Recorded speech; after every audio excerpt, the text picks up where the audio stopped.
الحمد للہ رب العالمین والصلاة والسلام علی رسولہ الکریم وعلی آلہ واصحابہ اجمعین بسم اللہ الرحمن الرحیم اللہم صلی علی محمد عبدک ورسولک وصلی علی المؤمنین والمؤمنات والمسلمین والمسلمات۔ عارف باللہ حضرت بنہانی رحمۃ اللہ علیہ اپنی کتاب جامع کرامات اولیاء میں ایک واقعہ نقل کرتے ہیں۔ وہ فرماتے ہیں کہ ایک شخص مکہ مکرمہ حاضر ہوا اور وہاں کچھ دن رہا، پھر اس کے بعد اس کا انتقال ہو گیا۔ لوگوں نے اس شخص کو نہلایا اور کفن پہنایا اور جنازہ پڑھا کر دفن کر دیا، اور اس کے جنازے میں ایک اللہ کے ولی بھی آ گئے، اور جب لوگ دفن کر کے واپس چلے گئے تو وہ اللہ کے ولی وہیں ٹھہر گئے۔ انہوں نے کشف کی حالت میں دیکھا کہ منکر نکیر آئے اور انہوں نے اس میت سے معمولی سا حساب لیا، اور اس کے بعد قبر نے کھلنا شروع کر دیا۔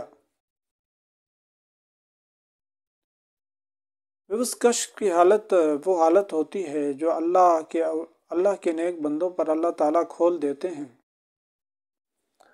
اللہ کے اولیاء اللہ پر اللہ تعالیٰ بعض احوال اپنے نیک بندوں پر کھول دیتے ہیں۔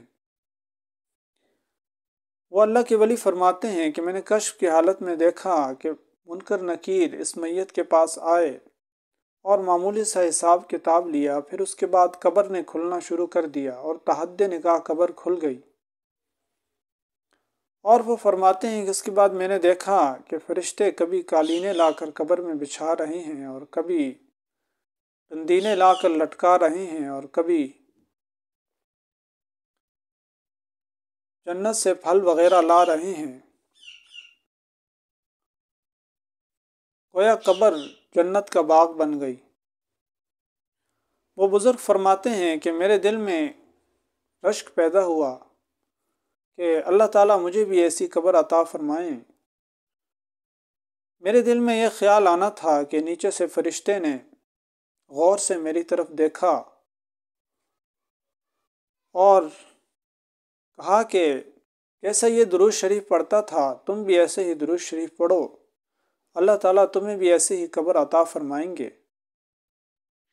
اللہ تعالیٰ ہم سب کو کثرت کے ساتھ درود و سلام پڑھنے کی توفیق عطا فرمائیں، اور ہمیں ایسی چیزوں میں وقت ضائع کرنے سے محفوظ فرمائیں جن چیزوں میں وقت صرف کرنے سے نہ دنیا کا فائدہ ہے نہ آخرت کا فائدہ ہے۔ ہم جتنا کثرت کے ساتھ اللہ کا ذکر کریں گے اور درود شریف پڑھیں گے، یہی درود شریف ہماری قبر کو جنت کے باغوں میں سے ایک باغ بنا دے گا۔ اللہ تعالی ہم سب کو کثرت کے ساتھ آپ صلی اللہ علیہ وسلم پر درود و سلام پڑھنے کی توفیق نصیب فرمائیں۔ اللہم صلی علی محمد عبدک ورسولک وصلی علی المؤمنین والمؤمنات والمسلمین والمسلمات۔